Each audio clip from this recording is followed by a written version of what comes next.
দ্বিতীয় দিন বিধানসভা চত্বরে দেখা যাচ্ছে বিধায়কদের, আর আমার সঙ্গে বর্তমান উপস্থিত আছে লামডিং কেন্দ্রের বিধায়ক শিবু মিশ্র মহোদয়। আপনাকে স্বাগতম প্রথমে নিউজ লাইভ বাংলায়। আজ দ্বিতীয় দিন। প্রথম তো দেখা যাবে যে এবার ইউসিসি বিলের উপর নজর থাকবে, তারপর দ্বিতীয়টা হচ্ছে কংগ্রেসের যেটা বিরোধী দলপতি এখন অবধি তারা তৈরি করতে পারেনি। আপনাকে দুটো প্রশ্ন আমি করলাম। প্রথমে আমি মনে করি ইউসিসি বিল আসা উচিত। আমার ব্যক্তিগত পূর্ণাঙ্গ সমর্থন থাকলো। ইউসিসি বিলে যেটা মূল ধারা সম্মানীয় মুখ্যমন্ত্রী ব্যক্ত করছেন, আজকে এটা ব্যক্ত হবে।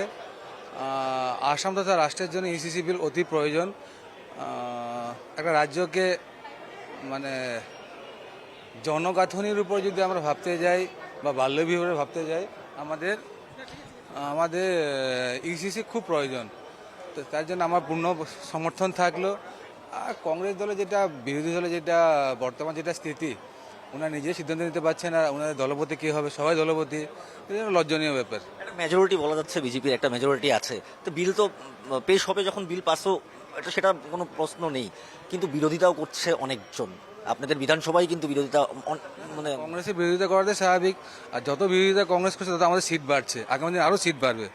ধন্যবাদ। ইনি ছিলেন লামডিং কেন্দ্রের বিধায়ক শিবু মিশ্র মহোদয়। আর এইভাবে একের পর এক বিধায়করা এই বিধানসভার ভিতরে আজ প্রবেশ করছেন দ্বিতীয় দিনে।